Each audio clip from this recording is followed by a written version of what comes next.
ونستعينه ونستغفره ونؤمن به ونتوكل عليه ونعوذ بالله من شرور أنفسنا ومن سيئات أعمالنا من يهده الله فلا مضل له ومن يضلله فلا هادي له وأشهد أن لا إله إلا الله وحده لا شريك له وأشهد أن محمدا عبده ورسوله الذي أرسله بالحق بشيرا ونذيرا وداعيا إلى الله بإذنه وسراجا منيرا أما بعد فإن خير الحديث كتاب الله وخير الهدي هدي محمد صلى الله عليه وسلم وشر الأمور محدثاتها وكل محدثة بدعة وكل بدعة ضلالة وكل ضلالة في النار أعوذ بالله من الشيطان الرجيم يا أيها الذين آمنوا اتقوا الله حق تقاته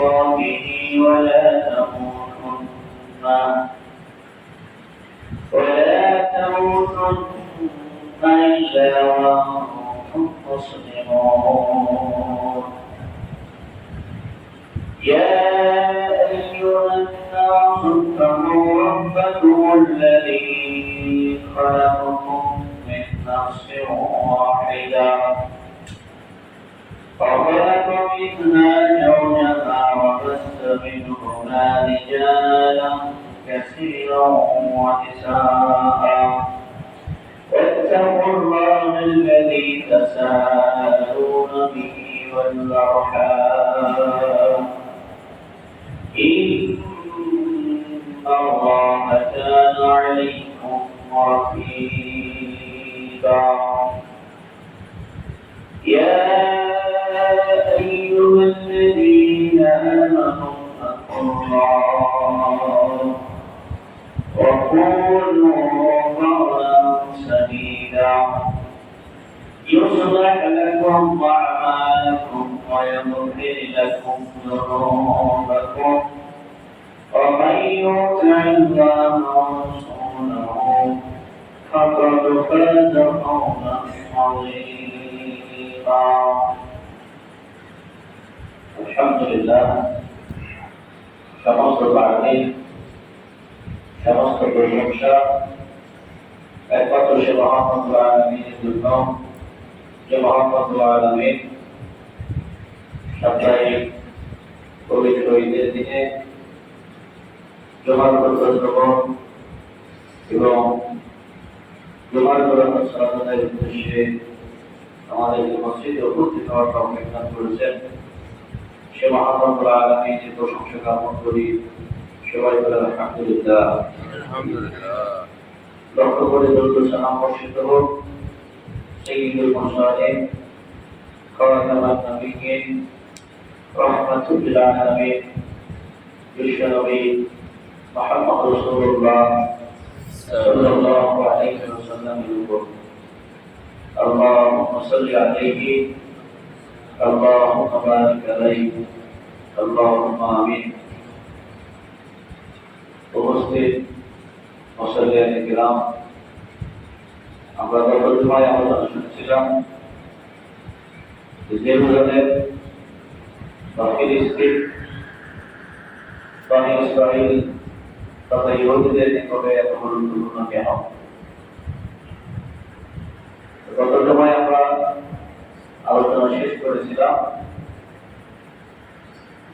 ফেরাউনের অত্যাচার থেকে বাঁচার জন্য মুসা আলাইহিস সালাম যখন জেরুজালেমের উদ্দেশ্যে রওনা করলেন, সমুদ্র পার হলেন, মহানবুল আলামিন সেখানে ফেরাউনকে তুলে মারলেন। তো মুসা আলাইহিস সালাম সহ বনী ইসরাঈলের যতগুলো নবী, এই নবীদের একটা জন্মসূত্র বলেছিলাম, সেটা হচ্ছে ইব্রাহিম আলাইহিস সালামের স্ত্রী কয়টা ছিল? দুইটা, দুই স্ত্রী দুই সন্তান। ইব্রাহিম আলাইহিস সালামকে রেখে আসলেন কোথায়? ইসমাইলকে কোথায় রেখে আসলেন? মক্কায়। আর জেরুজালেমে ফিলিস্তিন এক সন্তানকে রেখেছিলেন, তার নাম কি? ঈসা আলাইহিস সালাম। তো বনী ইসরাঈলের যত নবী রাসূল পৃথিবীতে এসেছে, সমস্ত নবী রাসূলের পিতা এই ঈসা আলাইহিস সালাম। আর ইসমাইল আলাইহিস সালাম থেকে একটি মাত্র নবী এসেছে, সেই নবীর নাম কি? হযরত মুহাম্মদ সাল্লাল্লাহু আলাইহি ওয়াসাল্লাম। এটা মনে আছে নাকি? ইসমাইল আলাইহিস সালাম থেকে একটি মাত্র নবী এসেছে, সেটা হচ্ছে মুহাম্মদ সাল্লাল্লাহু আলাইহি ওয়াসাল্লাম। আর ইব্রাহিম আলাইহিস সালামের আরেক সন্তান ইসহাক থেকে বনী ইসরাঈলের মোটামুটি সবগুলো নবী পৃথিবীতে বিচরণ করেছেন। মহানবুল আলামিন তাদেরকে নবুয়ত দিয়েছেন। তো এখান থেকে বোঝা যায় বনী ইসরাঈলের সমস্ত নবীদের আদি নিবাস, পিতৃ নিবাস ছিল কোথায়? ফিলিস্তিন, জেরুজালেম। সেই কারণে এটা গুরুত্বপূর্ণ স্থান। আমরা আলোচনা শুনেছিলাম মুসা আলাইহিস সালাম ফেরাউনের নির্যাতন থেকে বাঁচার জন্য তার সঙ্গী সাথীদেরকে নিয়ে হিজরত করতেছিলেন। কোন দিকে যাচ্ছিলেন? মুসা আলাইহিস সালাম যখন ফেরাউন মারা গেল, তখন আবার সমুদ্র পার হয়ে গিয়ে মিশরে ক্ষমতা দখল করতে পারতেন। কেন তিনি ক্ষমতা দখল করলেন না? এর কারণ হচ্ছে মুসা আলাইহিস সালাম রাষ্ট্র ক্ষমতার চাইতে জেরুজালেমে যাওয়া, সেখানে মানুষদেরকে তাওহীদের দাওয়াত দেওয়া, তাওহীদ প্রতিষ্ঠা করা, এইটাই সবচাইতে বেশি গুরুত্ব দিয়েছেন। কারণ মুসা আলাইহিস সালাম যখন তার কওমকে নিয়ে, জাতিকে নিয়ে রওনা দিচ্ছিলেন, এই রওনার রাস্তা ছিল বা যেখানে তার গন্তব্য ছিল, এটা কোথায় ছিল? জেরুজালেমে ছিল, ফিলিস্তিন। মুসা আলাইহিস সালাম যখন সমুদ্র পার হলেন, ফেরাউনকে মহানবুল আলামিন ধরে মারলেন। এই ইহুদি জাতি এরা এত বাচ্চা, মুসা আলাইহিস সালাম যখন তাদেরকে ফেরাউনের কবল থেকে নিয়ে আসবেন, আল্লাহর রহমতে মহানবুল আলামিন তাদেরকে রক্ষা করলেন। সর্বপ্রথম তারা সমুদ্র পার হয়ে যেই দাবি করলো, সেটা হচ্ছে মূর্তি পূজা করবে। বুঝতে পারছেন? মুসা আলাইহিস সালাম ফেরাউনের রাজত্ব থেকে, ফেরাউনের অত্যাচার থেকে, জুলুম থেকে তাদেরকে মুক্ত করে নিয়ে আসলেন। সমুদ্র পার হওয়ার পরে এই ইহুদি জাতি প্রথম যেই দাবি করে বসলো, সেটা কি? তারা মূর্তি পূজা করবে।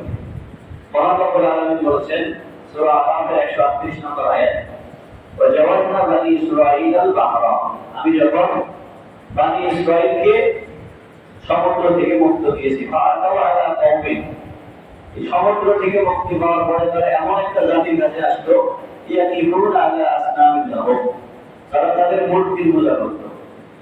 অর্থাৎ বানি ইসরাঈল যখন সমুদ্র পার হলো, তখন এমন একটা জাতির সন্ধান পেল যে জাতি কি করে?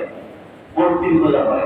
তখন তারা আবদার করে বসলো, ক্বালু ইয়া মূসা, হে মূসা, ইজআল লানা আলিহা, আপনিও তাদের মতো আমাদের জন্য ইলাহ তৈরি করে দেন, আপনি তাদের মতো আমাদের জন্য মূর্তি তৈরি করে দেন, এই মূর্তির পূজা করবো।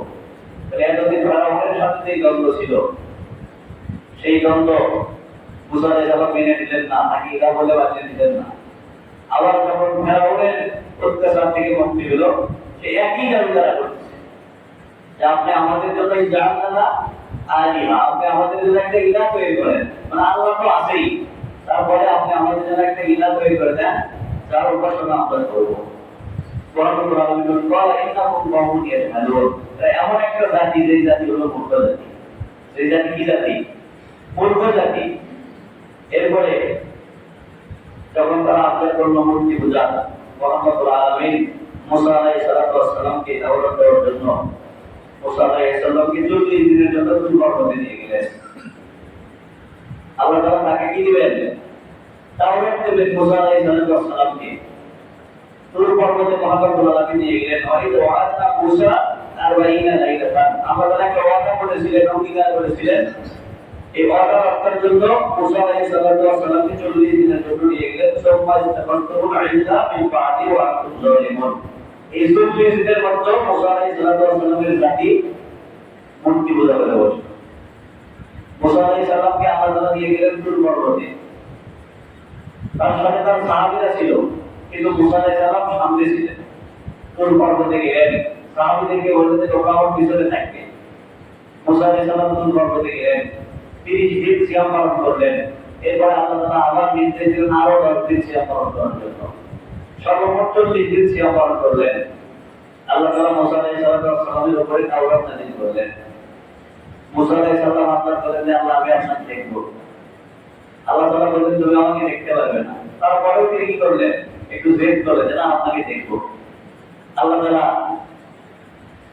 তাকে দেখানোর আগেই সেই তুর পর্বত কি করে দিলেন? ধ্বংস করে দিলেন। মুসা আলাইহিস সালাম কেন হয়ে গেল? এই তিনটা ঘটনা আছে। মুসা আলাইহিস সালাম যখন সেখান থেকে তাওরাত নিয়ে আসলেন, আল্লাহ তাআলা তাকে সংবাদ জানিয়ে দিলেন যে তোমার কওম কি শুরু করে দিয়েছে? মূর্তি পূজা শুরু করে দিয়েছে। মূর্তি পূজা করা শুরু করে দিয়েছে। এই মুসা আলাইহিস সালামের জাতির মধ্যে একজন ব্যক্তি ছিল, তার নাম ছিল সামিরী। এই সামিরী নামক ব্যক্তি, তার সম্পর্কে বলা হয়ে থাকে তিনি যখন জন্মগ্রহণ করেন তার মা তাকে জঙ্গলে রেখে আসে। এই ঘটনা সত্য হতে পারে, মিথ্যাও হতে পারে। এই সামিরীকে লালন পালন করেছিলেন জিবরিল আলাইহিস সালাম, যার কারণে জিবরিল কিছু চিন্ত। মুসা আলাইহিস সালাম যখন সমুদ্র পার হলেন, তখন আল্লাহ তাআলা জিবরিল আলাইহিস সালামকে শান্তির জন্য পাঠিয়েছিলেন। আর কেউ না চিনলেও সামিরী জিবরিল আলাইহিস সালামকে চিনতে পারে। মুসা আলাইহিস সালাম যখন তুর পর্বতে গেলেন, মুসা আলাইহিস সালামের পিছনে পিছনে জিবরিল আলাইহিস সালাম চলতেছিলেন। সেটা আর কেউ না দেখলেও সামিরী এটা বুঝতে পারে যে মুসা আলাইহিস সালামের পিছনে কি গেছে?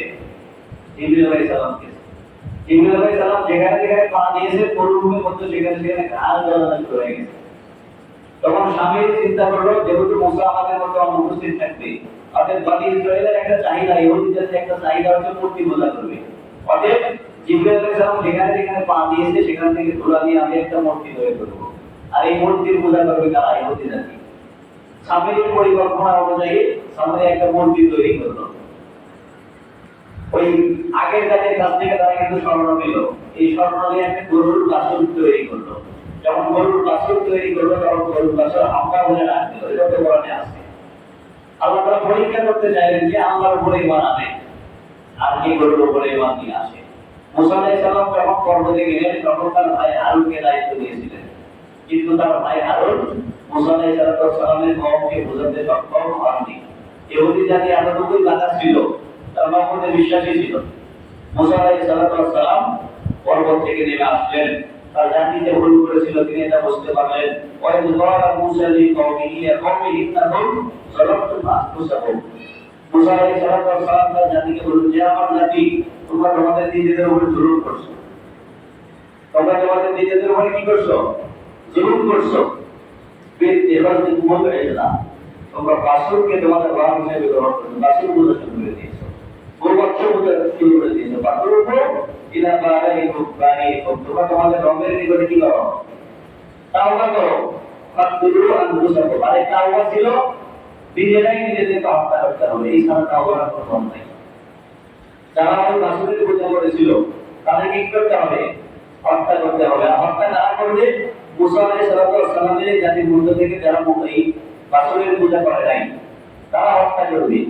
তাফসীরে কাসিরে লেখা হয়েছে 140 জন ব্যক্তি মুসা আলাইহিস সালামের সাথে ছিলেন, এর মধ্যে 70 জন ব্যক্তি কি শুরু করে দিয়েছিল? ওই বাছুরের পূজা শুরু করে দিয়েছিল। 70 জন ব্যক্তিকে একটা ধারে দাঁড় করানো হলো। আর যে 70 জন ব্যক্তি ইহুদি জাতির মতো পূজা করে নাই, এই 70 জন ব্যক্তিকে আরেক পাশে দাঁড় করানো হলো। যে 70 জন পূজা করেনি সেই 70 জন ব্যক্তি হত্যা করলো তাদেরকে, যারা পূজা করেছে তাদেরকে, গোবর্ধন পূজা করেছে তাদেরকে। ফাকতুল আনফুসাকুম, তোমরা নিজেরাই নিজেদেরকে হত্যা করো, এটাই তোমাদের পাপের শাস্তি। এর অর্থ হলো যারা পূজা করেনি, তারা যে 70 জন ব্যক্তি পূজা করেছিল তাদেরকে কি করলো? হত্যা করলো। যালিকুম খায়রুল লাকুম, মহান আল্লাহ তাআলা বলেছেন এটাই তোমাদের জন্য উত্তম। ফাতাবা আলাইহিম, তোমাদের রব তোমাদের তাওবা কবুল করবেন। এরপরে মহান রব্বুল আলামিন এই ইহুদি জাতির তাওবা কবুল করে নিলেন। এত ভুল এদের, তাওবা কবুল করে নিলেন। এরপরে মুসা আলাইহিস সালাম যখন তাওবা প্রাপ্ত হলেন, বলা ইয়া মুসা ইন্নী ইসতাফাইতুকা আলা নাস বিরিসালাতি ওয়া বিকালামি। মহান রব্বুল আলামিন বললেন, যে মুসা, আমি বনী ইসরাইলের মধ্য থেকে, ইহুদি জাতির মধ্য থেকে, মানুষদের মধ্য থেকে আমি তোমাকে কি করেছি? নির্বাচিত করেছি এবং তোমাকে আমার রিসালাত দান করেছি, তোমাকে রাসূল হিসেবে প্রেরণ করেছি এবং আমি তোমার সাথে কি করেছি? কথা বলেছি। মুসা কালিমুল্লাহ, তুর পর্বতে মুহাম্মদ আলামিন মুসা আলাইহিস সালামের সাথে কি করলেন? কথা বললেন। মুহাম্মদ আলামিন বললেন, ফাকুস মা আতাইতুকা ওয়ালাম্মান শাহিরুন কবুল মিনাশ শাহিরিন। এরপর মুহাম্মদ আলামিন বললেন যে আমি তাওরাতে যেটা তোমাদের উপরে নাযিল করেছি এটা তোমরা কি করো? গ্রহণ করো এবং তোমরা আল্লাহ তাআলার কৃতজ্ঞ বান্দাদের কি করো? অন্তর্ভুক্ত হও। এই যে মুসা আলাইহিস সালাম আল্লাহর পক্ষ থেকে রিসালাত নিয়ে আসলেন, এই ইহুদি জাতি এতটাই খারাপ ছিল, মুসা আলাইহিস সালামের এই তাওরাতকে মানতে চাইল না, মানতে চাইল না। তারা দাবি করে বসলো, কলা ওয়াইযা আখাযনা মিসাকাকুম ওয়া রাফা'না ফাওকাকুমুত তুর, ওয়াইযা আখাযনা মিসাকাকুম। তখন মহান রব্বুল আলামিন যখনই বনী ইসরাইল ইহুদি জাতি মুসা আলাইহিস সালামের তাওরাতকে কি করতেছে না? স্বীকার করতেছে না, মান্য করতেছে না যে আল্লাহ তাআলা মুসা আলাইহিস সালামকে যে রাসূল হিসেবে প্রেরণ করেছেন, তার উপরে তাওরাত নাযিল করেছেন, এটা তারা মানতে যাচ্ছে না। মহান রব্বুল আলামিন বললেন, ওয়াইযা আখাযনা মিসাকাকুম ওয়া রাফা'না ফাওকাকুমুত তুর। তখন মহান রব্বুল আলামিন এই ইহুদি জাতির উপরে পুরো তুর পাহাড়কে তাদের উপরে তুললেন। মেঘ যেরকম ছায়া দেয়, পুরো তুর পর্বতকে আল্লাহ তাআলা ইহুদি জাতির উপরে কি করলেন? উত্তোলন করলেন, বিশাল এই তুর পর্বতকে। এরপরে মহান রব্বুল আলামিন বললেন, ফাকুযু মা আতাইতুকুম বিকুওয়াতিন। এইবার তোমরা কি করো? মুসা আলাইহিস সালামের উপর আমি যে তাওরাত দিয়েছি এটাকে শক্তিশালীভাবে ধরো। এইবার তারা বিশ্বাস করলো। এইবার তারা কি করলো? বিশ্বাস করলো। যখন তুর পর্বতকে মহান রব্বুল আলামিন তাদের উপরে তুলে ধরলেন, তখন তারা তাওরাতকে বিশ্বাস করলো। অযকুরু মা ফীহি লাআল্লাকুম তাত্তাকুন। তোমরা স্মরণ করো মহান রব্বুল আলামিন তোমাদের উপরে যা কিছু দিয়েছেন, অর্থাৎ এই তাওরাতের মধ্যে যা কিছু দিয়েছেন তোমরা এগুলো কি করো? বিশ্বাস করো, স্মরণ করো। তখন ইহুদি জাতি কি করলো? মুসা আলাইহিস সালামের উপরে যা কিছু নাযিল হয়েছিল এটা বিশ্বাস করলো। তারপরে এদের মনের ভিতরে সন্দেহ আছে। এইবার তারা বলতেছে, মুসা আলাইহিস সালামকে যে রবের দাওয়াত দিয়েছে এই রবকে আমরা দেখব। আল্লাহ দেখবে কি? ইহুদি জাতি মুসা আলাইহিস সালামের উপরে যারা আলোচ করলো, আল্লাহকে দেখবে তারা।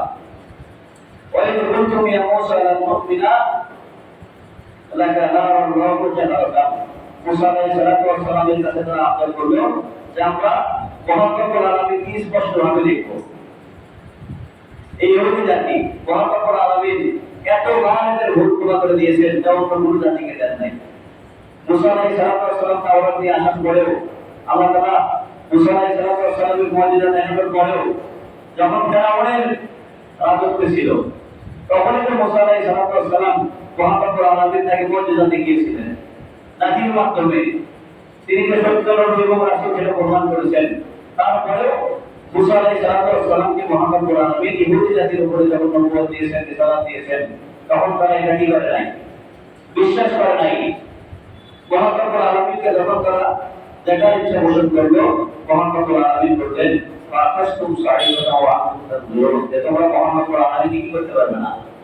দেখতে পারবে না। ইহুদি জাতি মহান রব্বুল আলামিনকে যখন দেখার ইচ্ছা পোষণ করলো, মহান রব্বুল আলামিন বললেন, সুম্মা বা'আসনাকুম মিন বা'দি মাউতিকুম লাআল্লাকুম তাশকুরুন। মুসা আলাইহিস সালাম সর্বশেষে এই বনী ইসরাইলকে নিয়ে এখন পর্যন্ত জেরুজালেমে প্রবেশ করেননি।